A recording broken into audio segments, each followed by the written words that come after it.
2 Timóteo 3, 14 a 17.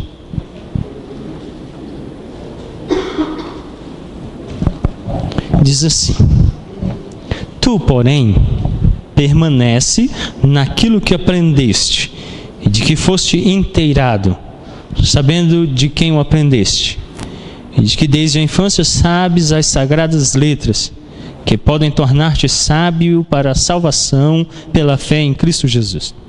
Toda a Escritura é inspirada por Deus, útil para o ensino, para a repreensão, para a correção, para a educação na justiça, a fim de que o homem de Deus seja perfeito e perfeitamente habilitado para toda boa obra. Bom, nós vamos ver nesse nosso trimestre a teologia reformada. E os padrões de teologia reformada são expostos na Reforma Protestante, principalmente pelos solas. O termo no latim sola significa somente. Então, sola Escritura, somente a Escritura. Soli Deo Glória, glória somente a Deus. Sola Fide, somente a fé. São expressões que apontam para aquela única fé. Aí nós temos então um paradigma da teologia reformada. E o primeiro que nós vamos ver hoje é o sola Escritura, ou seja, somente a Escritura. Eu falei um pouquinho disso já no sermão. Nós temos um único padrão de fé. Nossa confissão de fé, e uma declaração acerca da confissão de fé é que ela só deve ser crida se ela permanecer fiel às Sagradas Escrituras.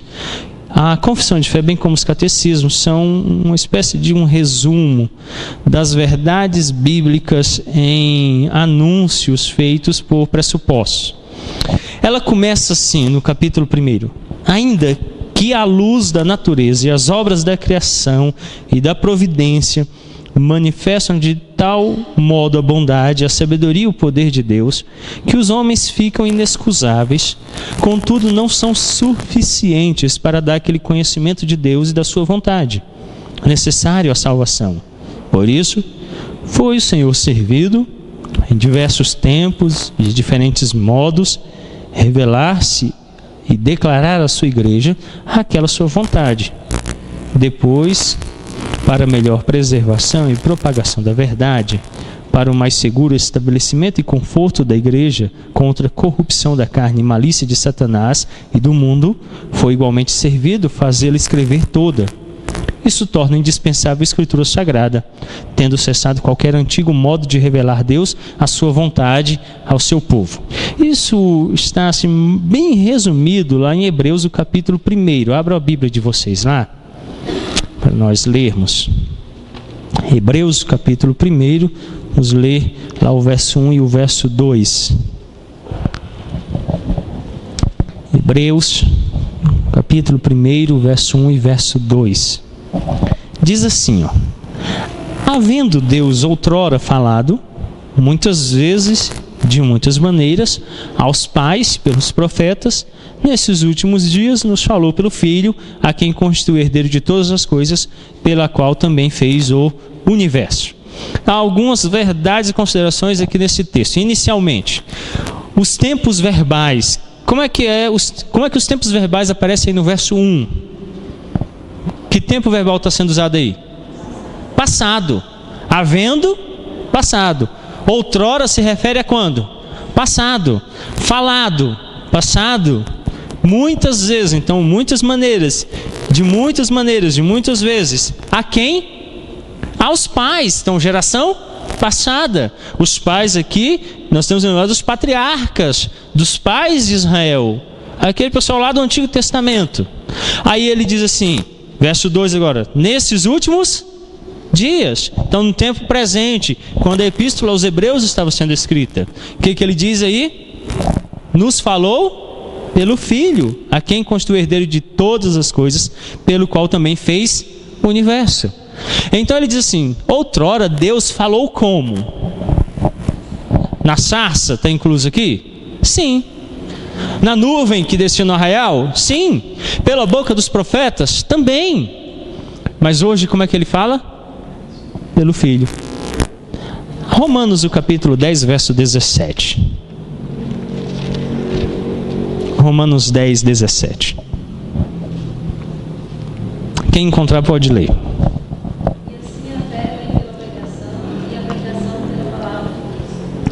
Aonde que a fé, como é que a fé é produzida? É só fechar o olho e fazer força? Como é que vem fé aqui? O texto diz que a fé, ela origina-se como? De que maneira? Pela pregação. Isso quer dizer que se o Tiago pegar o violão, encostar na minha janela às 2h50 da manhã e cantar um hino, eu não vou crer em Jesus, não? Eu posso crer em Jesus, Tiago, cantando um hino com violão na minha janela? Conforme o texto que nós lemos agora, não. A fé só vem por meio da pregação. E da pregação do quê? Palavra de Cristo. Por isso que Hebreus diz que hoje ele nos fala pelo Filho. Sim. Não é pregação. Se eu canto, não é pregação. O que é pregação? Paulo não está dizendo que a fé vem pela pregação. No texto grego, o termo lá é querúcio, que é um anúncio, uma proclamação pública. O querúcio não pode ser feito por qualquer pessoa. Tá? Então, eu chego na casa da Dona Sandra e falo: Dona Sandra, tem que desocupar a casa. A casa agora é minha. A senhora vai sair da casa e me entregar, Dona Sandra? Qual é a única forma legítima dela desocupar uma casa? Um oficial de justiça com um documento legal. Se não, se alguém chegar lá, né? Suane, seu carro agora é meu. Aí é só fazer isso, você me entrega o carro, é Suane? Ah, pastor, não, eu não vou entregar o carro assim. Tem que chegar alguém legítimo, identificado, com um documento legítimo para tirar o carro dela. Então o querúcio era alguém que se apresentava e anunciava a palavra, por exemplo, do rei, do imperador, que era identificado, então tinha autoridade para falar em nome de alguém. Então Paulo diz assim: a fé só vem por meio da pregação. Sem pregação não pode haver fé. Ah, pastor, mas calma aí. E Paulo? Quem pregou para Paulo? Aí é extraordinário. O próprio Cristo lhe apareceu no caminho.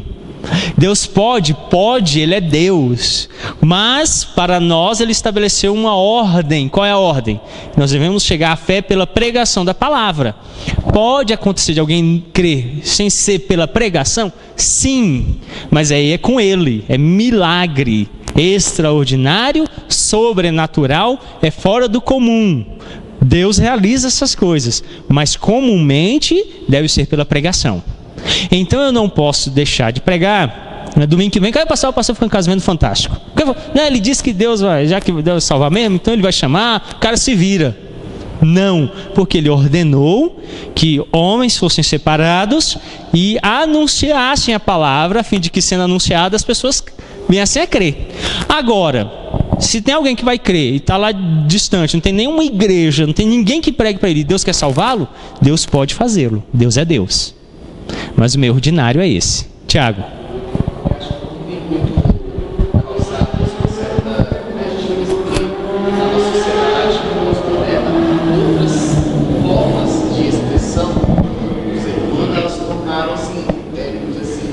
Instrumentos para falar que você está pregando a palavra. Por exemplo, a própria música, muitos acreditam que assim, uma equipe de música, ela é a pregação da palavra.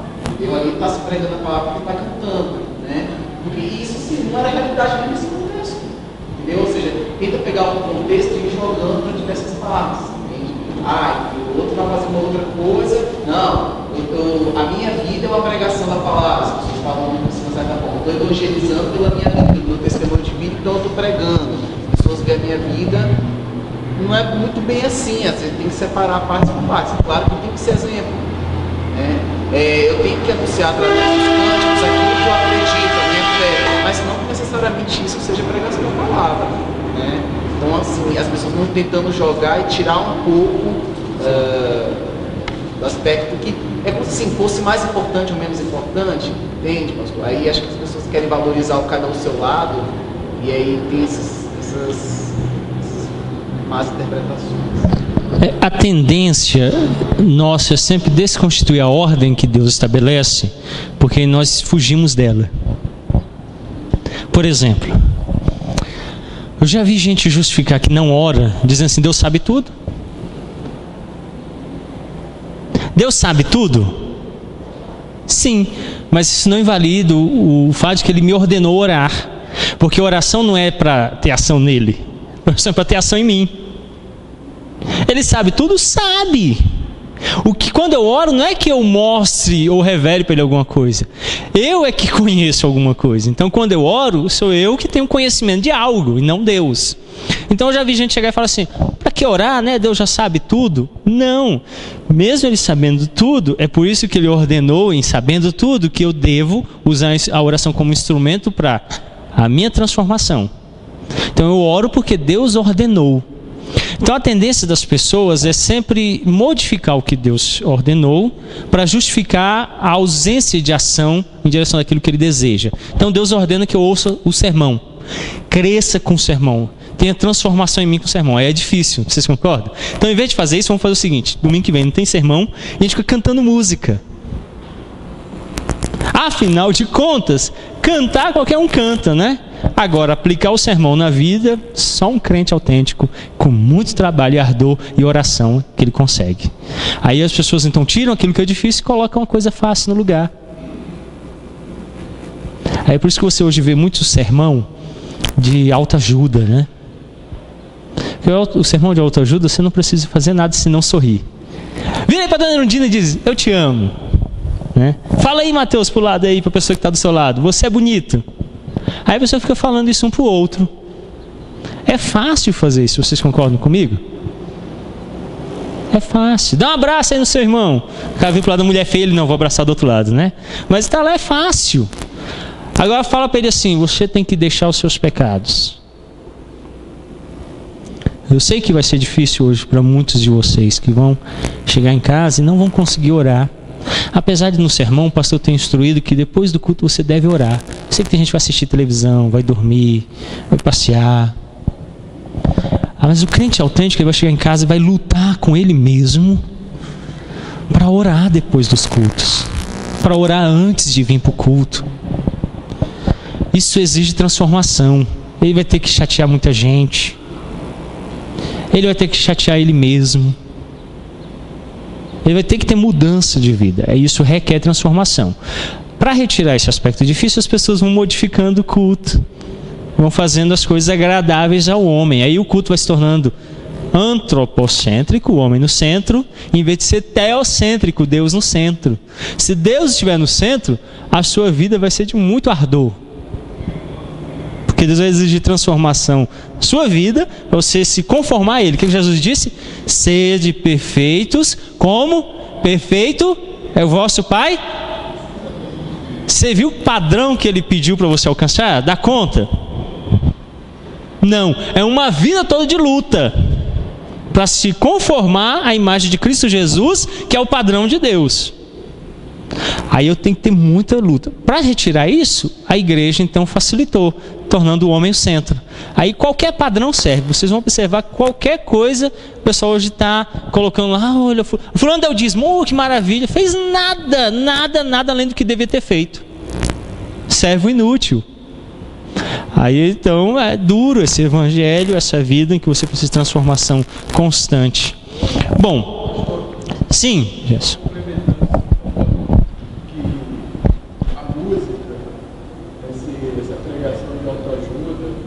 E o ímpio entra na igreja, ouve uma música, diz que foi tocado, que está abençoado, que está sentindo igreja, que faz sentido. E lá em 1 Coríntios 1,18, diz que porque a palavra da cruz é dura para os que perecem, mas para nós que somos salvos é o poder de Deus. E lá em 1 Coríntios também, 1,12, 21, visto como na sabedoria de Deus o mundo não conheceu a Deus pela sua sabedoria. Aprove a Deus salvar os crentes pela loucura da pregação. Então, não faz nenhum sentido essa coisa de que o ímpio tem uma música, que ele está se sentindo bem, que Deus falou com ele, porque a palavra de Deus para o ímpio é loucura e não vai confrontar ele. Ele vai ter que se sentir o contrário, não vai se sentir bem, ele vai ter que se sentir muito mal. Sim. Então, por isso que essa coisa de música, essa pregação melhora, você fica mais sendo do homem, isso não tem nenhum efeito. Mesmo porque também na teologia presbiteriana nós cremos que Deus tem meios de graça. São meios pelos quais ele derrama graça sobre o homem. Quais são os meios de graça? Vamos lá. Os sacramentos, batismo e santa ceia, pregação da palavra, oração, comunhão dos santos. São os únicos meios.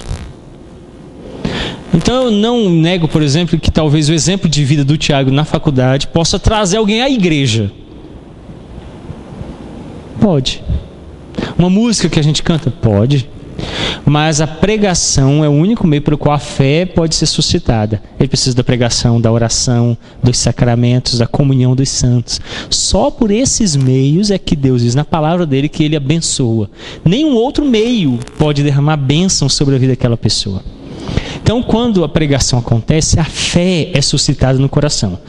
Até aquele momento ele pode ter interesse, ele pode ser motivado a conhecer mais, mas fé só é produzida pela pregação da palavra, diz Paulo, e a pregação da palavra de Cristo. Então, nenhuma outra coisa pode gerar. Então, vamos lá.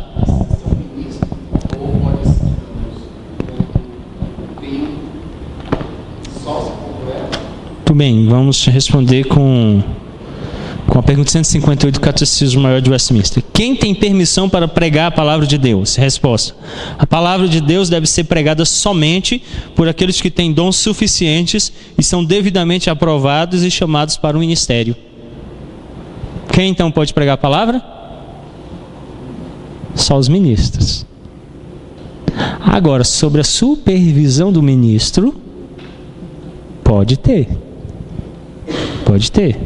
Então aqui, por exemplo, na igreja, eu supervisiono todos aqueles que pregam, até outros pastores quando vêm pregar aqui. Eu acho que foi o reverendo Diogo Freitas, pregando no aniversário da igreja aqui o ano passado, no sábado. Ele falou no Salmo 90, vocês se lembram? Estão lembrados? Reverendo Diogo Freitas, aniversário da igreja ano passado, sábado, Salmo 90. Ele falou no início sobre o zelo que nossa igreja tem tido pelo púlpito dessa igreja. Então não é todo pastor que anda pregando nesse púlpito. E a gente tem um cuidado então para saber o que ele vai estar pregando, o que ele vai estar explanando, a fim de que então aquele ensino, obrigado Tiago, chegue à igreja de forma pura. Então só os ministros têm o púlpito como exercício do ministério. Então, é prerrogativa dos ministros. E mais amplamente pensando, na Igreja Presbiteriana do Brasil, só homens. O princípio bíblico. Devem ser experimentados, devem ser, como diz a pergunta 158 aqui, aqueles que têm dons suficientes e são devidamente aprovados e chamados. Então, a gente exige preparação teológica, a apresentação vocacional, ele é examinado no conselho, no presbitério, é aprovado em licenciatura, e depois de ter sido aprovado, então ele é conduzido a dirigir a igreja. Aí eu chamo a atenção da igreja, a tarefa que a igreja tem de examinar aqueles que querem ao ministério. Aí eu já vi gente pregando o último sermão de prova já para ser ordenado, o cara tem medo de ir no púlpito. Eu tenho. Estou aqui, está molhada a camiseta, estou suado. Toda vez que eu venho aqui eu tremo, eu tenho vergonha, eu tenho medo. Não gosto de estar aqui na frente, mas Deus me deu dons e me capacitou. Então é Ele que me chamou. Aí, mediante esses dons, eu me apresento. Sem os dons, eu não estaria aqui. Não estaria. Então, nós cremos assim. Então, só os pastores têm essa prerrogativa do ministério da pregação. Bom, vamos lá à nossa lição. Os reformadores foram unânimes na apresentação dos fundamentos sobre o qual a sua teologia seria elaborada. Qual é o fundamento? Somente a Escritura, só a Escritura. Daí então eu gostar muito de João Calvino, porque toda vez que eu leio João Calvino, ele me remete, não é que ele cita as Escrituras. Isso ele faz, e muitos autores reformados de teologia fazem. Ele não só cita, ele me remete às Escrituras. Ele tem essa capacidade de fazer com que você vá à Bíblia. Então eu gosto muito dele, porque toda vez que eu leio ele, eu leio a Bíblia. Por isso que eu gosto dele, para mim é um teólogo por excelência. Porque ele me remete às Escrituras, a ler a Bíblia, a trabalhar a Bíblia. Então eu vejo como um teólogo de excelência. Ponto 1 da nossa lição fala sobre o Papa não tem a palavra final. Eu vou acrescentar nesse tópico, os pastores e o Papa não têm a palavra final. Quem é que tem a palavra final? Eu vou ler para vocês a nossa confissão de fé, que ela fala sobre este tópico aí. Ela diz assim: a autoridade da Escritura Sagrada, a razão pela qual deve ser crida e obedecida, não depende do testemunho de qualquer homem ou igreja, mas depende somente de Deus. A mesma verdade, que é o seu autor, tem, portanto, de ser recebida, porque é a palavra de Deus. Então a Bíblia não depende do meu testemunho, a Bíblia não depende da igreja, a Bíblia é a palavra de Deus autoritativa em si mesma. Então não é o que eu penso, o que eu falo sobre que a valida, antes pelo contrário. Eu sou avaliado pela Escritura. Vocês lembram no sermão, eu li a pergunta 157 e 160. O que ela diz lá? Por isso que eu trago a Bíblia comigo no culto, para examinar se o que está sendo pregado está de acordo com a Bíblia. Com a Bíblia. Então eu fui num culto de igreja pentecostal e eu aceitei de novo um convite agora no mês de março, minha folga pastoral. Eu vou estar pregando na igreja pentecostal aqui em Samambaia Sul, e eu vou porque eu entendo que Deus que eu fale algumas coisas lá. Eu estava na igreja pentecostal e o cara foi falar, e ele antes de começar o culto, Deus me mostrou que ia se levantar a gente aqui do diabo para falar e tal, e começou a falar bobeira. Eu me levantei e falei: a Bíblia não diz isso. Falei: vamos pensar que eu sou do diabo, mas não tem problema com isso, que até o meu Senhor foi chamado de Belzebu, então estou no lucro, pode me chamar de capeta. Não diz isso na Bíblia. O que você está falando aí não está na Bíblia. Mas você pode falar, não tem problema com isso. Só estou dizendo para você que o que você diz não está na Bíblia. Não está na Bíblia. A Bíblia diz isso, e aí cito a Bíblia: todo homem deve se dobrar à Bíblia. Então mesmo eu estou submisso às Escrituras. Então tem dois princípios. Primeiro princípio: suponhamos que eu chegue aqui hoje e no sermão eu fale assim: você não precisa ouvir sermão, isso é história. Aí o Fernando, no final do culto, pega a Bíblia e fala assim: pastor, eu vim aqui porque Jesus está falando diferente, o Novo Testamento está falando diferente. Aí eu leio lá com o Fernando e falo assim: Fernando, é mesmo. Aí eu venho ao púlpito e falo: meus irmãos, no ano passado eu disse que não precisava ouvir sermão, mas a Bíblia está falando diferente, corrijo. Porque foi pequeno o erro. Mas suponhamos que eu chegasse aqui hoje no culto e falasse assim: meus irmãos, vamos fazer uma oração aqui para Maria, Mãe de Deus. Aí você foi muito longe. Aí Paulo levantar no meio do culto a mão e falar assim: ela não é mãe de Deus não, ela gerou Jesus pelo poder do Espírito Santo no ventre dela. Então não tem nada a ver com ela só foi mecanismo, barriga de aluguel. Está aqui nas Escrituras em São Lucas. Segunda coisa, a Bíblia diz que só há um intercessor entre Deus e os homens, é Jesus. Então ela não pode receber oração de ninguém. O que você está falando não é bíblico. Então, dependendo da heresia, pode falar no meio do culto, levanta a mão, abre a Bíblia, põe um cara para correr. Porque ela é o padrão. Aí a nossa confissão de fé diz assim: o juiz supremo, pelo qual todas as controvérsias religiosas têm que ser determinadas, e por quem serão examinados todos os decretos de concílios, todas as opiniões dos antigos escritores, todas as doutrinas de homens e opiniões particulares, o juiz supremo em cuja sentença nos devemos firmar, não pode ser outro senão o Espírito Santo falando na Escritura. Então ela é um padrão de fé para resolver todas as controvérsias.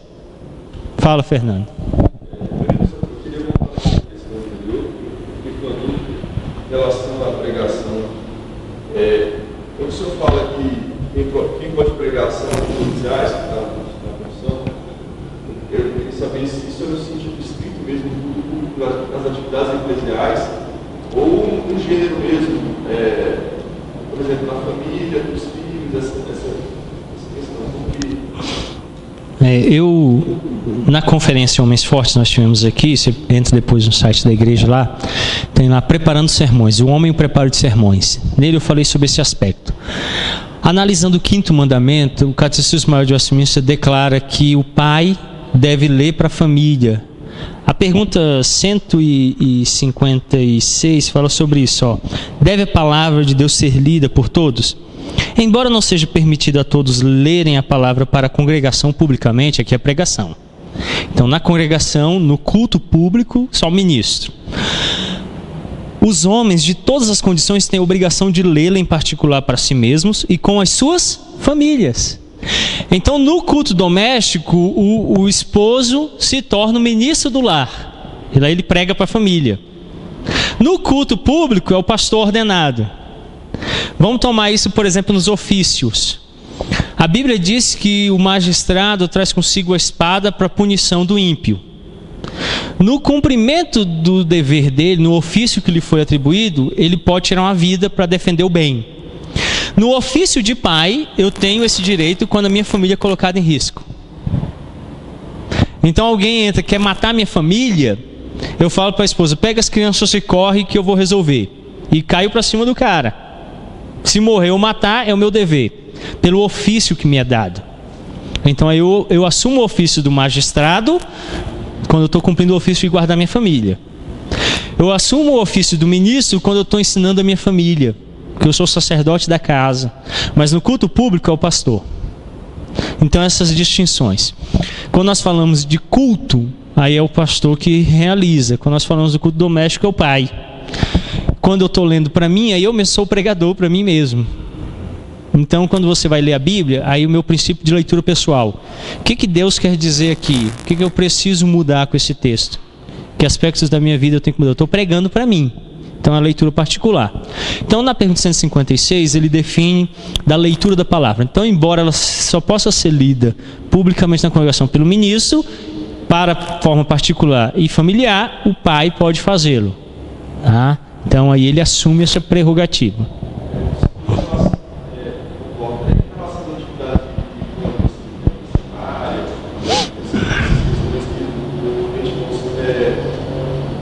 Mais fora do meu presbiteriano, eu sei que não são pessoas que sim. Fora do meio presbiteriano e até no meio presbiteriano tem acontecido isso. Mulheres e pessoas sem ordenação pregarem. Se houver um ministro supervisionando, eles estão sob o cuidado dele. Então, aqui na igreja, por exemplo, não pode haver liderança concedida a nenhuma pessoa. Por liderança eu entendo cuidado em qualquer aspecto. Então, quando o Tiago está aqui tocando, ele está exercendo parte do culto. Está tocando para o culto. Então, ele é membro da igreja sob a supervisão pastoral. Isso aconteceu na igreja presbiteriana em Sobradinho. O pastor que estava lá, está hoje no presbitério Taguatinga, bem pentecostal, infelizmente, estava andando num órgão público, onde ele fazia um trabalho de reunião com algumas pessoas, passou na sala e viu um pessoal orando. Parou lá, ficou assistindo, tinha uma senhora dirigindo, aí ela falou, ele achou bonito e chamou ela para pregar na igreja. E ela foi, escola bíblica dominical. Chegou, pegou o microfone. Eu sou fulano de tal, e fiquei muito contente o pastor ter me chamado para vir aqui e tal. Eu quero começar contando a minha história de vida. Eu estava doente, estava para morrer, e Maria me curou. Como Maria é boa. E começou a pregar Maria. Ele não pode tirar ela do púlpito. Ele não pode disciplinar ela. Ele tem que ficar quieto. Então eu só posso exercer disciplina sobre a minha igreja. Então quando eu chego aqui e falo assim: Tiago, você vai falar para os jovens. O Tiago vai lá, prepara um texto e fala para os jovens. Ele está falando sobre a minha supervisão pastoral. Ele é uma extensão no corpo de Cristo do ministério pastoral que eu estou exercendo. Se ele pregar alguma coisa errada, eu posso corrigi-lo, eu posso exortá-lo, eu posso discipliná-lo, porque ele é minha ovelha. E sob a minha direção, ele está então falando aquele grupo. Então, aqui comumente, todo mundo que me ensina, prega ou fala, me consulta, me procura, está sob a minha orientação e eu estou acompanhando de perto. Porque é o meu dever pastoral. Então, no culto público, é prerrogativa do pastor pregar. Então, você nunca vai chegar aqui no domingo à noite e encontrar o irmão Dilson pregando, nosso irmão Tiago, porque é uma prerrogativa do pastor. Mas em reuniões, como acontece dos jovens igual ontem, o Tiago vai poder levar uma palavra. Mas quem é que está supervisionando ele? O pastor. O meu dever pastoral. Mulheres podem fazê-lo não no culto público, mas numa reunião das senhoras, por exemplo. Uma irmã pode falar, pode fazer isso sempre sob a supervisão do pastor. Se eu não estiver presente, eu não deixarei acontecer. Se eu não tiver supervisionado, eu não deixarei acontecer. Porque é minha prerrogativa pastoral, é meu dever. Então ele até pode. No ofício policial, você pode requerer que um cidadão venha auxiliá-lo. Mas o cidadão não pode exercer a função policial sem você. Então você pode até pedir ajuda para ele. Você pode até pedir que ele lhe ajude. Mas você não pode deixar que ele faça a sua função. Então, enquanto você estiver ali exercendo a função policial e você o chama para lhe auxiliar, ele pode te ajudar sob o seu cuidado. Porque você vai dizer: faz isso aqui para mim, segura aqui, chama ali alguém para me ajudar. Você está solicitando que ele lhe auxilie sob a sua supervisão, mas não sozinho, porque ele não pode fazê-lo. Então muitas vezes eu vejo o pessoal delegando autoridade a quem não deveria delegar, em momentos que ele não deveria delegar. Domingo passado eu me ausentei, falar na igreja presbiteriana em Planaltina do Goiás. O reverendo Carlos Henrique saiu de férias e eu fui lá pregar. Tivemos então celebração da Santa Ceia. Quem pregou? Foi um pastor ordenado, pregou e ministrou a ceia, porque outro irmão não pode fazê-lo. Aí ao sair eu tive que trazer outra pessoa para me substituir. E o reverendo Desli, estando de férias, pastor em Rondônia, estando de férias em Brasília, atendeu de forma solícita o meu convite e veio estar conosco. Senão, eu teria que me desdobrar para conseguir um pastor para estar aqui. Mas eu sei de igrejas que qualquer um prega, em qualquer culto, e às vezes até sem supervisão, e às vezes até ensinando aquilo que é contrário ao que a igreja crê, e até o que o pastor às vezes está ensinando na igreja. Aí ele falhou na tarefa pastoral de conduzir aquele que deve estar pregando. Bom? Ok? Mas depois assiste o vídeo lá, vai lhe ajudar muito a compreender isso. Lá eu trabalho sobre o dever dos pais e dos esposos em conduzir os lares com a pregação no culto doméstico. Preparação de sermões, o homem é a preparação de sermões. O vídeo lá da conferência Homens Fortes. Bom, vamos avançar aqui então. Então, a teologia católica romana, o Papa é o grande líder da igreja e atua como um vigário, isso é substituto de Cristo na terra. Para atuar como substituto de Cristo, o líder máximo da igreja precisa possuir infalibilidade, pois se Cristo não erra, seu substituto também não pode errar. A teologia católica romana definiu essa infalibilidade do Papa em 3 linhas, em linhas gerais. Primeiro, afirmando que o Papa fala ex cátedra. Isso é, quando trata de assuntos doutrinários, em virtude do auxílio que recebe de Deus, ele é infalível. Então o ensino do Papa, na tradição católica apostólica romana, é infalível. O que o Papa fala, decreta, a igreja deve crer como sendo a própria palavra de Deus. Por isso na igreja católica, a Bíblia não tem autoridade, porque o Papa é a autoridade máxima, porque ele é o próprio Deus na terra falando a nós. Daí ele usurpar um título exclusivo de Deus. Papa, em italiano, quer dizer pai. Quem é que a Bíblia chama de pai? É um título exclusivo de Deus. E ele usurpa para si. Então, ele é o próprio Deus na terra. E quando ele fala, é infalível. No meio evangélico também há muito disso. O pastor falou, está falado. Vocês lembram da reportagem que passou no Fantástico? Da mulher que traiu o marido com o pastor, porque o pastor disse que a Bíblia mandou adulterar? Ele não ia completar essa frase comigo, que eu ia dar um mauaxigueri nele. Ia pro chão. Ia bater assim, o gogó dele e não ia mais falar. Ia tocar na mulher de outro, na minha não. Ia sair com o olho roxo. Mas o povo não só ouviu e ignorou toda a Escritura, porque na Escritura a Bíblia diz que Abraão adulterou, Salomão adulterou, mas a Bíblia diz o quê? Que é pecado. Na Bíblia textos que relatam adultério, sim, mas ela sempre diz que é errado. Então eles ignoraram isso. Mas ela fala na reportagem assim, mas o pastor falou. Pessoal, vocês têm dinheiro? Passa tudo para mim aí, agora é meu. Vocês vão cair nessa? Tem gente que, cara, eu não entendo isso. Mas é por causa desse princípio de que ele é infalível. O pastor é infalível? O que a Bíblia diz sobre o homem? Maldito o homem. Dá para confiar em mim? Não. Eu sou pecador. Eu vou falhar? Sim. Então qual é um parâmetro que deve me regulamentar, me dirigir? Qual deve ser o parâmetro?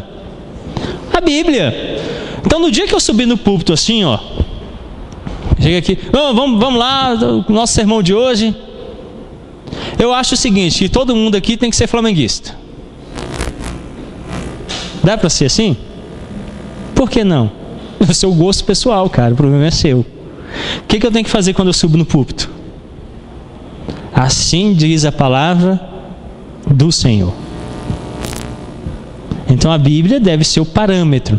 Vocês lembram dos bereanos? O que eles fizeram? Eles ouviram que foi pregado. E o que eles fizeram depois? Consideraram tudo aquilo que foi pregado a partir das Escrituras. Então eu ouço sermões, muitos sermões. Eu gosto muito de lavar a louça, porque é o tempo que eu passo ali pensando, meditando e ouvindo sermão. Eu ponho um sermão lá e fico lá lavando louça.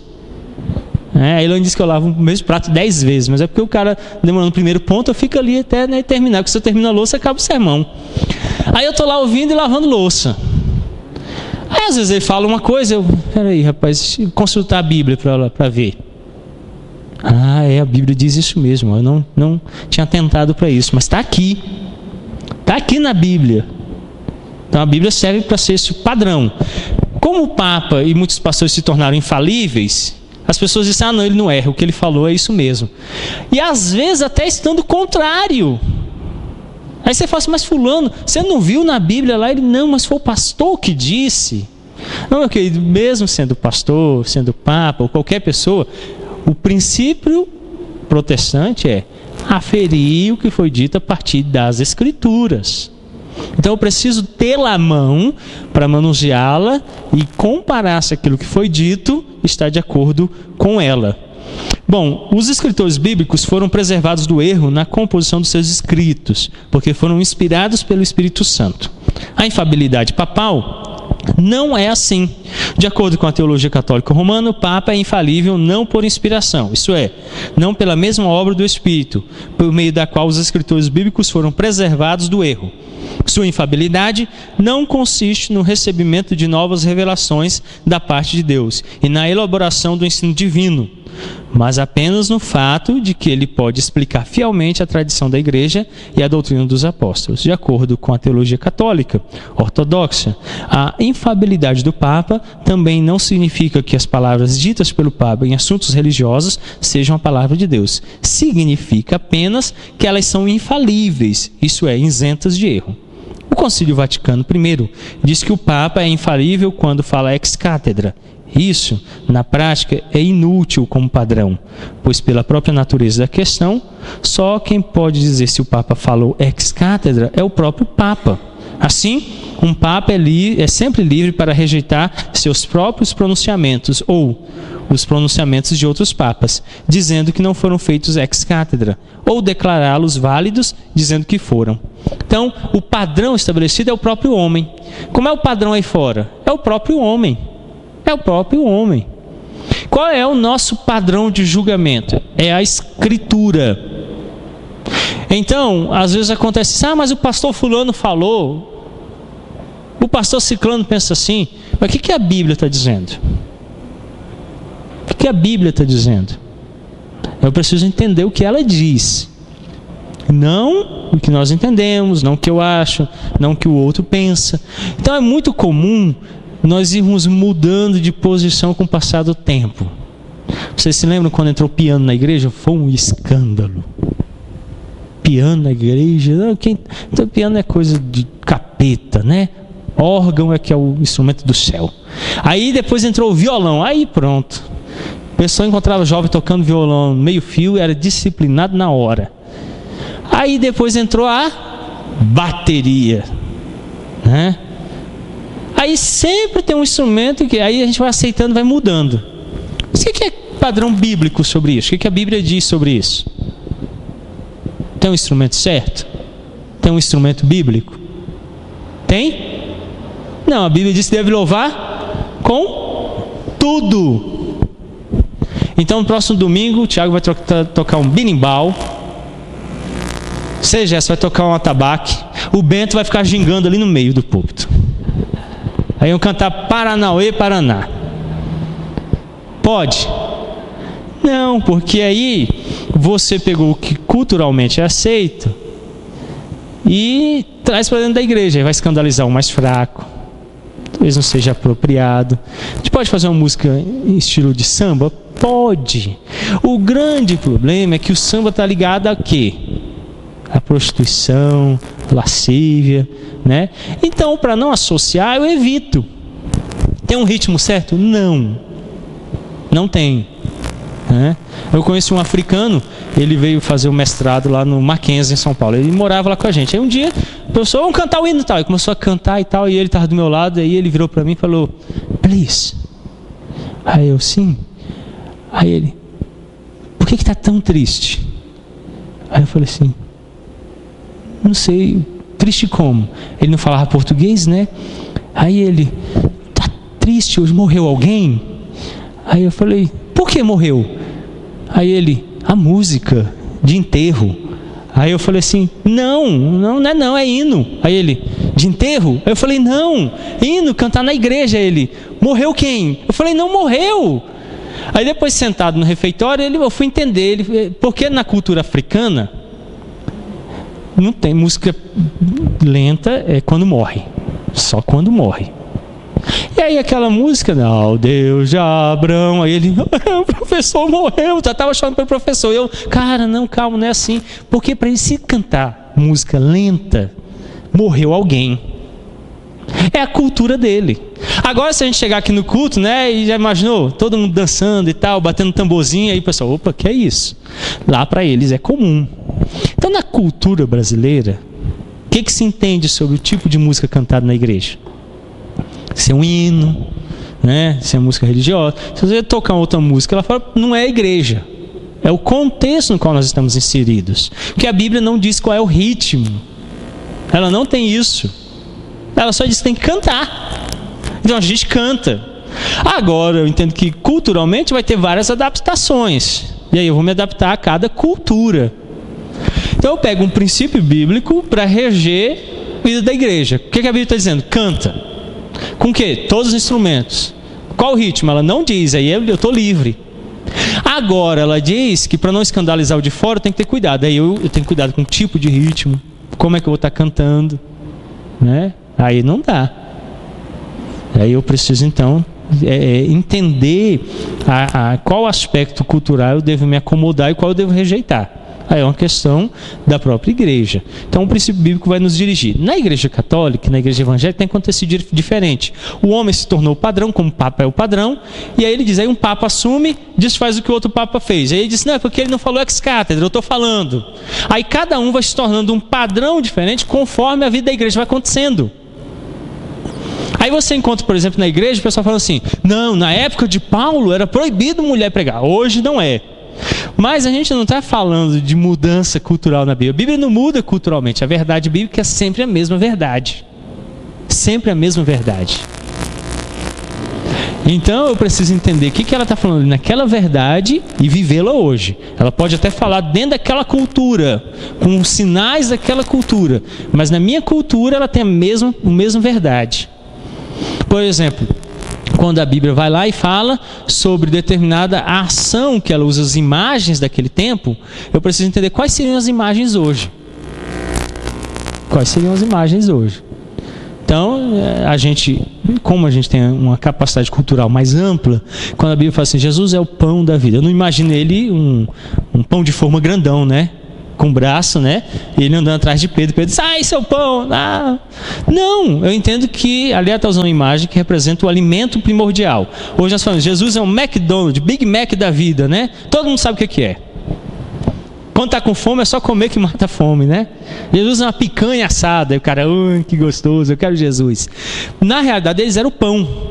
Mas a verdade básica é qual? Para você ter vida, para você sustentar a sua vida, só tem um alimento espiritual, é o próprio Cristo. A verdade é essa. E aí não importa o símbolo. Então alguém traduziu para os índios, Jesus é a mandioca da vida. O índio não sabe o que é pão, mas sabe o que é mandioca. Então ele entendeu. A imagem mudou, mas a verdade é uma. A verdade é uma. Então eu aplico a verdade, tudo na vida, e ela não pode mudar. Então por isso que no catolicismo ela vai mudando.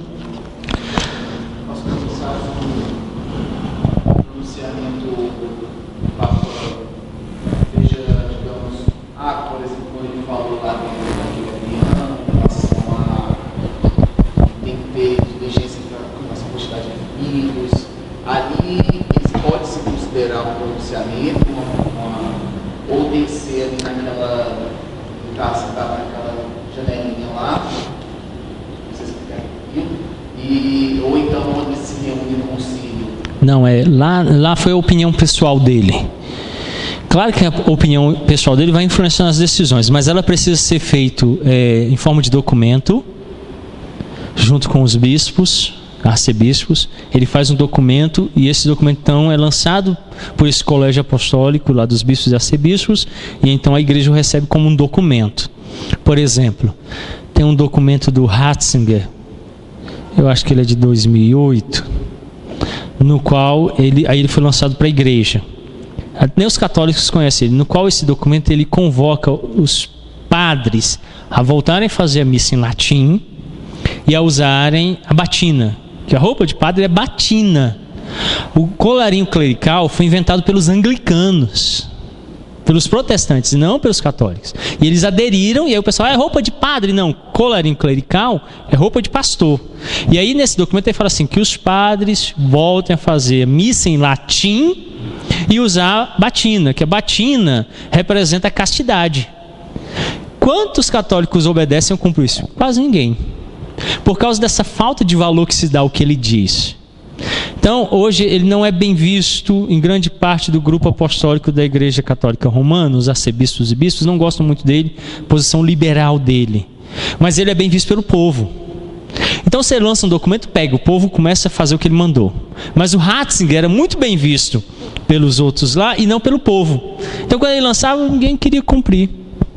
Você vê a falta de valor. Então nós acreditamos que o valor está nas escrituras. Então o que a Bíblia declara deve ser crido. Então ela não vai mudar, ela vai continuar sendo crida, porque aquela verdade ela não deixa de ter valor. Segundo lugar, a tradição não tem a palavra final. Pensando em tradição, vocês já podem me questionar. Ah, pastor, mas hoje não leu catecismo, confissão. A gente tem ou não tradição? Não igual os católicos romanos, ou como os evangelicais fazem. Nossa tradição, ela está submissa à palavra. Submissa à palavra. A nossa própria confissão diz que qualquer decisão de concílios ou sínodos deve ser submetida à palavra. Então, se em qualquer momento a palavra mostrar que aquilo está diferente, eu devo abandonar imediatamente. Então, nós temos tradição? Nós temos tradição. Aquilo que foi ensinado outrora, que é praticado, ou que está documentado, seja no Credo dos Apóstolos, nas confissões ou catecismos, é tradição. Mas ela precisa estar submissa à palavra. A palavra deve ser o parâmetro pelo qual eu julgo. Por isso é importante, quando nós lemos o Catecismo de Heidelberg, no nosso culto dominical, que depois você vá àqueles textos bíblicos que provam aquela doutrina. Vamos lá. O Credo dos Apóstolos. O Credo dos Apóstolos ele está dividido em 12 artigos. Por isso aí o nome Credo dos Apóstolos, por causa do número 12. Não que os apóstolos tenham cunhado, porque eles já estavam mortos quando foi escrito, mas por causa dessa divisão. Em 3 seções, Pai, Filho e Espírito Santo. Na primeira seção, o Pai começa assim: creio em Deus Pai Todo-Poderoso, Criador dos céus e da terra. Quando eu leio isso é um resumo de várias verdades bíblicas. Então quando ele começa dizendo assim, creio, eu vou lá em 2 Timóteo, onde Paulo fala do fato de crer. Em Deus Pai, eu me remeto a todos os textos bíblicos que falam de Deus como Pai, principalmente João, o Evangelho. Criador, eu começo lá em Gênesis 1:1 e vou avançando e termino lá em Hebreus 11, o verso 3 e o verso 6. Todos estes termos me remetem a textos bíblicos. E aí para mim então o Credo dos Apóstolos é como se fosse, como é aquele negocinho que a gente faz assim, que você escreve uma palavra e ela remete a outras verdades. Me esqueci um acróstico. Então para mim o Credo dos Apóstolos é isso. Toda vez que eu recito cada artigo, cada verdade que eu vou recitando ali, que está nas Escrituras, me remete a uma verdade bíblica. Então, uma vez uma senhora, ela veio para a igreja por causa disso. Nós lemos o Credo dos Apóstolos, está no final do nosso cenário aí, então terminou o culto, nós lemos. Aí na porta ela chegou e falou assim, pastor, eu não sabia que a igreja evangélica lia o Credo dos Apóstolos, para mim era coisa de católico, e eu sou católica há muitos anos. Aí eu falei, não, o Credo dos Apóstolos é um documento da igreja cristã, que os católicos usam, e sem saber o que significa. Aí ela, o quê? Eu falei, vocês estavam falando aí que crê em Maria Virgem. Eu falei, não creio nela virgem. O que diz lá o documento? Falando sobre o filho, que ele nasceu da Virgem Maria.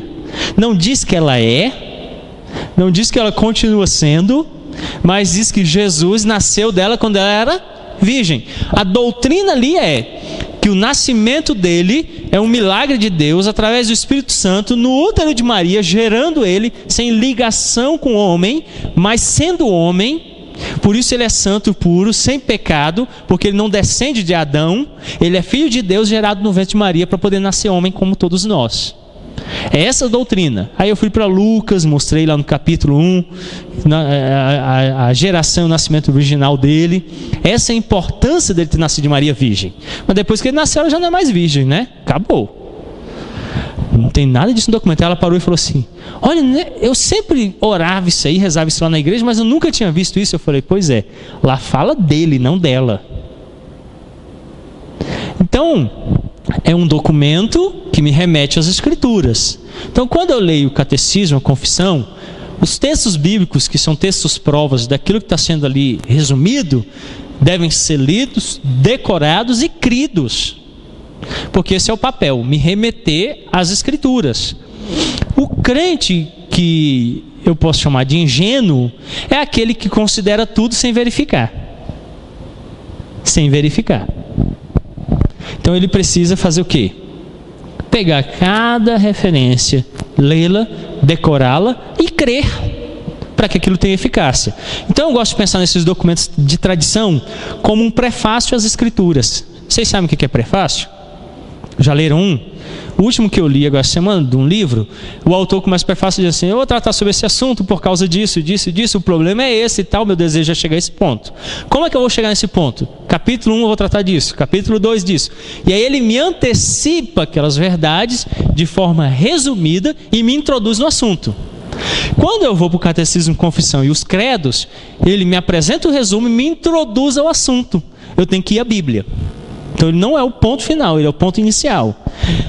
Na Igreja Católica Romana e no evangelicalismo, ali é o ponto final. Você chega e fala assim: por que você ora com os olhos fechados e a cabeça baixa? Ah, porque o pastor mandou. Eu falei, mas não está na Bíblia. Ah, e você me complicou. Aí você lê a Bíblia e vê que não tem nenhum lugar das Escrituras mandando orar com os olhos fechados e cabeça baixa. Para começar, os israelitas oravam com os olhos abertos e a mão erguida para o céu. Mas, em convenção, nós achamos que é melhor fechar os olhos, que concentra, e orar ali quietinho. É uma convenção, mas não é bíblico.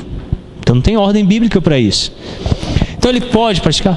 Pode, não tem problema, mas não é ordem bíblica. Então se eu estiver orando com o olho aberto, você não pode me recriminar, porque não é bíblico. Mas a tradição às vezes vai assumindo o papel de autoridade. E as pessoas começam a crer naquilo que é tradição. Como por exemplo, quem se suicida vai para o céu? Não vai não, pastor. Não, a Igreja Católica Romana diz que não. Mas se você ler toda a Bíblia, não tem nada disso. Se ele for ímpio, vai para o inferno. Se ele for crente, vai para o céu. Mas suicidou, não importa. Ele é crente em Cristo Jesus. Mas na tradição católica, que diz que ninguém pode morrer com pecado, e é impossível, porque todos nós somos pecadores. Então os meus pecados são perdoados em Cristo, mas eu sempre peco, e não dá para viver sem pecar. É impossível. Então quando eu morrer eu vou estar em pecado? Sim. Agora eu confio em Cristo que perdoa os meus pecados. Eu entro no céu não por quem eu sou, mas por quem Ele é, nos méritos dele. Então eu vou chegar lá carregado de pecados, mas Cristo paga por mim. E aí eu confio nele. No catolicismo romano você não pode morrer com pecados, você tem que morrer sem pecado. E aí quem suicida morreu em pecado. Como ele tirou a vida, não tem tempo de resolver. Aí é final, acabou. Nas Escrituras não se declara isso, nem no cristianismo se crê assim. Mas aí uma tradição, porque nós somos um país católico romano, se incorpora na igreja e as pessoas começam a crer assim. Aí creem que se o pastor orar, funciona. Quem disse que minha oração é melhor do que de qualquer um de vocês? Qualquer um pode orar. Aí um dia desses um chegou em mim: pastor, preciso de oração e tal, vamos orar? Eu falei, vamos. Aí então tá, ora aí meu irmão. Aí ele, eu falei, ora. Aí a pessoa orou, né? Eu falei, amém. Amém, meu irmão, oração, gostei da sua oração, muito boa. E o senhor não vai orar? Não? Eu falei, não, você já orou, tá? Foi perfeito. Você é crente? Crê em Jesus, sim. Você ora no nome dele, sim. Então, resolvido, para que eu vou repetir o que você falou? Então a ideia comum que entrou é que o pastor é o suprassumo da religiosidade. Se orar, se ele lê a Bíblia, então ninguém mais lê a Bíblia igual o pastor, né? Não, é a mesma Bíblia, mesminha. Nós oramos no nome do mesmo Jesus, o mesmo Espírito que me ajuda a interpretar ela é o que ajuda você. Aí nos ofícios tem distinção. No nosso ofício, aí sim, se distingue no ofício. Então quando eu cumpro o meu ofício, aí tem uma distinção. Mas se não, na vida cristã é comum. E no ofício, mesmo assim, a autoridade é instituída pelo ofício. Por exemplo, o Bento é diácono. Aí no ofício de diácono, ele chega e fala assim: pastor, tem que carregar os bancos. Na hora, Bento, vamos carregar. Pá. A não ser que eu diga assim: Bento, estou machucado, eu não posso. Aí eu justifico a ele. Senão, no ofício dele, eu sou obrigado a obedecê-lo. Porque ele é autoridade sobre mim no ofício. Mas na igreja, nós cremos que não há hierarquia.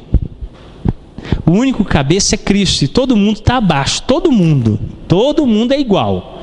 No ofício difere. Então, lá em casa não acontece, por exemplo, de eu chegar na mesa Sento, a mulher fica em pé do lado, as crianças, todo mundo assim parado, eu comendo, né? Dá esse bife grande aqui, sai daqui. Aí quando eu acabo, eles vêm, sentam e comem. Mas quando eu chego e falo assim, olha, vamos fazer isso, aí eles obedecem por causa do ofício de pai. Mas eles são iguais, então a mesma comida que eu como, eles comem, o mesmo lugar que eu sento, eles sentam. Então não tem essa distinção.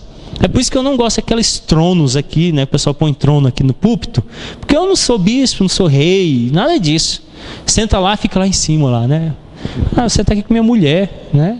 E lá eu subo para pregar. Lá o diácono sobe para exercer o diaconato, o presbítero sobe para exercer o diaconato, o ministro de música sobe para exercer a música. Então, cada um no seu ofício em igualdade, sem distinção. Quando a autoridade se faz presente, aí o que ele fala ganha status. Ninguém quer questionar. Ninguém quer falar assim, nós não pode, tal. Pode. Você pode questionar, porque para nós a única autoridade é a palavra. A partir disso, então, tudo que é dito, tudo que é praticado, deve ser analisado do ponto de vista das Escrituras. E todos precisam se submeter a ela, inclusive o pastor, o presbítero, os diáconos e membros. Todo mundo. Porque ela é a autoridade máxima sobre nós. Bom, terceiro, a igreja não tem a palavra final. Também, além da tradição, não repousa na igreja a palavra final. Então a igreja não tem a palavra final. Outra expressão moderna desse ensino católico medieval é a crença de que a denominação religiosa a que pertencemos está sempre certa. Isso é um erro. Nenhuma denominação religiosa está isenta de erros neste mundo. Os concílios são compostos por pessoas e por melhores que sejam as intenções dessas pessoas e por mais sólido que seja o seu conhecimento teológico, elas continuam sendo sujeitas ao erro. Nossos concílios e denominações são falíveis. Vocês querem ver um exemplo? Eu estou preparando uma série de sermões, Evangelho de João. Eu estou lá estudando o capítulo 10, o verso 10. O que diz lá? Vocês sabem de cor. Tem ninguém que sabe esse versículo? João 10, 10. Pode continuar, irmão, disso. Ele veio para matar, roubar. Aí eu já falei assim que é o diabo. Analisando exegeticamente o texto e usando a hermenêutica, não é o diabo. O diabo pode matar, o diabo pode roubar e o diabo pode destruir. Mas João 10 não diz isso. Lá Jesus está falando do mercenário. E o mercenário não é o diabo. Então eu não posso tomar esse texto para dizer que é o diabo, porque o texto não está falando do diabo. Então eu não serei sincero se eu tomar aquele texto e dizer que o texto está falando dele, que o texto não está dizendo que é ele. Mas o que acontece na igreja? Não é comum dizer que ele é ele? Olha, o diabo veio para matar, roubar e destruir. Não se cita o diabo naquele trecho do Evangelho de João. Então como é que eu posso dizer que ali João está falando que é o diabo? O contexto é outro, a situação é outra, e ali está falando de outra questão. O que eu tenho que fazer? Corrigir o meu erro. Meus irmãos, a Bíblia não diz isso. A Bíblia está falando outra coisa. O pastor, então agora não merece mais crédito. Eu nunca mereci crédito. Então eu não estou preocupado. O que eu quero que vocês entendam é que a Bíblia tem que ser então creditada como verdade. E eu estaria sendo injusto com ela se eu dissesse que ali está dizendo que é o diabo. Então os concílios não estão isentos de errar, os pastores, a igreja. Então toda vez que a Bíblia, analisada, apresenta uma verdade e nós estamos vivendo contra essa verdade, ou não vivendo essa verdade, qual é o nosso dever como igreja? Nos adequar àquela verdade e viver aquela verdade. Então, eu desde 97 assumi o presbiterianismo como sistema de fé. Passei pela igreja batista, pela igreja cristã evangélica, e entendo que é a melhor expressão da verdade bíblica. É a mais correta? Não. É totalmente correta? Não. Mas expressa grande parte da verdade. E aonde ela não está expressando, eu entendo que a gente precisa se adequar à verdade. Por isso, sola a Escritura, somente a Escritura, é o princípio que deve reger, dirigir a vida da igreja como um todo. toda a igreja, em todos os aspectos, dos pastores até o membro mais novo, precisa estar sendo dirigido pela Escritura. Então, você diz, mas se o senhor chega lá na frente, pastor, fala que o senhor abriu lá um dia, e eu nem abri, eu citei, foi de cabeça mesmo. É a questão da tradição. Falei lá que quando João está falando lá no capítulo 10, o verso 10, ele está falando do diabo. E aí eu venho publicamente, abro a Bíblia, e abro as Escrituras e digo assim, não, o ladrão ali não é Satanás. O texto não está dizendo isso, o texto está dizendo outra coisa. E aponto o que o texto está dizendo, eu reafirmo a doutrina de que eu não sou autoridade infalível, sou pecaminoso e que é maldito todo homem que confia em mim. Mas eu reafirmo a verdade de que essa palavra é fidedigna, fiel e verdadeira. E que ela é autoridade sobre mim e sobre todos vocês. Então toda vez que eu errar, o que vai ser o parâmetro para me corrigir? A Bíblia. E quem ganha nisso? Eu e você.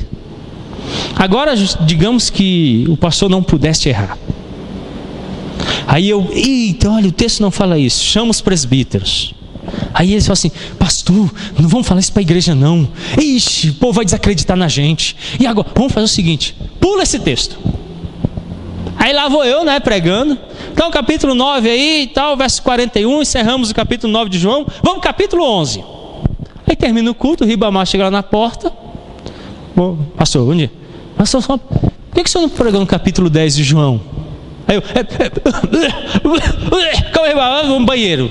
Aí o Ribamar fala assim, estranho, né? O cara tremeu, gaguejou, deu dor de barriga, alguma coisa está errada, né? Aí chega em casa, ele vai lá começar a ler. Aí, para o meu azar, lendo o capítulo 9, lendo o capítulo 10 e lendo o capítulo 11, o Ribamar descobre que Jesus está lutando contra os fariseus, os religiosos da época, que usurpavam do povo, roubavam, enganavam o povo, e ele vai dizer assim, o mercenário, o ladrão é o fariseu. Aí ele chega aqui na igreja e fala assim, na hora do culto, pastor, licença, o senhor pulou o capítulo 10, mas eu estava lendo, e lá, não é o diabo não. Vocês acham que vai acontecer o que com minha autoridade? Aí foi pro beleléu, aí acabou de vez. Aí, pronto, ele desconstitui toda a autoridade. Por quê? Ele vai falar, poxa, vocês sabiam e não falaram pra gente, pelo contrário, fugiram. Então, qual é o nosso papel? As escrituras estão dizendo diferente, vamos corrigir.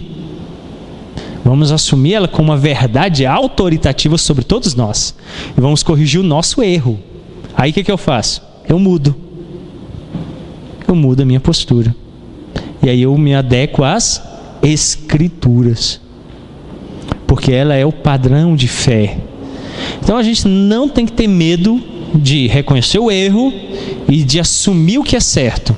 Por causa do padrão autoritativo das Escrituras sobre nós. Se eu nego isso, eu perco então a autoridade, depois eu então começo a tirar a autoridade da Bíblia, minar as Escrituras, porque as pessoas deixam de confiar nela como verdade. Último, a Escritura como única regra de fé e conduta. Mas afinal, se o Papa não tem a palavra final, a tradição não tem a palavra final e a denominação cristã a que pertencemos não tem a palavra final, qual é a autoridade normativa segundo a qual a igreja deve se moldar em sua fé? Os reformadores e seus herdeiros teológicos declararam isso no Catecismo de Fé do Westminster, pergunta 3. As Escrituras Sagradas, o Antigo e Novo Testamento, são a palavra de Deus, a única regra de fé e obediência. A Confissão de Fé de Westminster, por sua vez, afirma: o juiz supremo, pelo qual todas as controvérsias religiosas têm que ser determinadas e por quem serão examinados todos os decretos dos concílios, todas as opiniões dos antigos escritores, todas as doutrinas de homens e opiniões particulares, o juiz supremo, em cuja sentença nos devemos firmar, não pode ser outro senão o Espírito Santo falando pela Escritura Sagrada. Então, como diz o Catecismo Maior, a única regra que nós temos de fé e obediência é Palavra de Deus, Antigo e Novo Testamento. Aí agora aqui eu quero abrir um parênteses para falar sobre pregação expositiva, lectio continuo e tota escritura, escritura tota. A pregação expositiva faz com que o texto seja exposto integralmente, todo ele. Segundo, continuamente. Então começa no versículo 1 do capítulo 1 e vai até o final do livro. E toda a escritura toda. Então tudo que eu prego tem que ter. Por exemplo, hoje, Tiago 1, do 22 ao 25, tem que contemplar toda a escritura. Não pode contradizer a escritura como um todo. Outra questão é que eu não posso pular os textos difíceis. Eu tenho que pregar todos eles. Então faz com que o pastor seja honesto com as escrituras e com a igreja, e faz com que a igreja tenha essa possibilidade de se achegar a toda a escritura. Quais foram os livros que eu já preguei aqui na igreja? Vamos lá, quem é que lembra aí? Gênesis, Pedro, 1 e 2 Pedro, Isaías, 1 João, Apocalipse, Salmos, alguns salmos, não todos, Romanos, Jonas, Ruth. Agora nós estamos de manhã em Tiago e à noite Efésios. Então, suponhamos que Deus concedeu um pastorado longo. Imagina se a gente pregar toda a Bíblia. Pastor, mas quando chegar lá em Judas, onde diz que o diabo brigava pelo corpo de Moisés? Aí eu vou ser sincero com a igreja, vamos chegar lá, vamos ler o texto, eu vou falar para a igreja: meus irmãos, não tem explicação para isso, a Bíblia não diz o que é, e Deus nunca vai nos dizer o que é, vamos orar. Tem que ser sincero. Mas também eu não passei por cima dele. E o que nós vamos saber? Alguém chega lá, o amigo do Bento está lá no trabalho lendo a Bíblia. Bento, eu estava lendo aqui que o diabo brigou por causa do corpo de Moisés. O que é isso? Aí o Bento vai falar assim: olha, Deus não explica, não vai explicar, a gente não sabe o que é, vamos orar. Aí ele vai falar assim: poxa, ele foi sincero. Porque um outro falou um negócio que parecia espiritismo, que o diabo queria entrar no corpo de Moisés. Mas isso parece espiritismo, né? Ou ele estava aplicando, né, um golpe em Moisés. Moisés vai ressuscitar, cadê o corpo? O diabo roubou. Tudo isso é balela, a Bíblia não fala nada disso. Então para que eu vou ficar inventando coisa em cima daquilo que a Bíblia não diz? Eu digo o que ela está dizendo e pronto.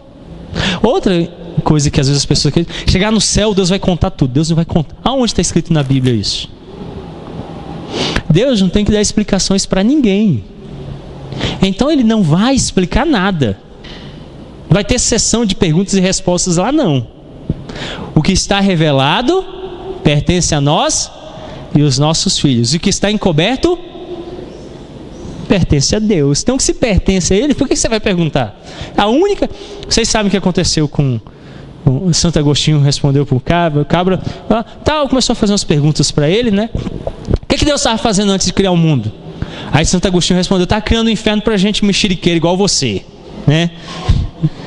Tem coisa, né, para você saber. O que está revelado é para nós e para os nossos filhos. O que está encoberto pertence a Ele. Então, se Ele não me disse por que o diabo contendia acerca do corpo de Moisés, é porque Ele não quer que eu saiba. E eu não vou ser então ousado chegar lá e falar: conta aí. Porque não é meu, é dele. A Bíblia está dizendo que pertence a Ele. Então deixo com Deus e vivo a minha vida sem saber. Bom, se Adão tinha umbigo ou não, também não vou perguntar para ele, né? Não tem como saber. Se ele não revelou, por que eu vou me importar com isso? Aí é quem manda a cabeça se ele tinha umbigo ou não. Não, mas aí quem veio primeiro, o ovo ou a galinha, né? Mas para a galinha nascer tem que ser do ovo, mas ter ovo tem que ter galinha. Aí o cara entra num problema sem solução, né? Para que eu vou queimar minhas pestanas com isso, se o que ele me revelou é o que me interessa? Então é nessas situações que eu me aprofundo. Alguma pergunta aí sobre o que nós vimos, ou alguma colocação? Não? Vocês estão sabendo tudo ou nada, né? Ok? Vamos orar então.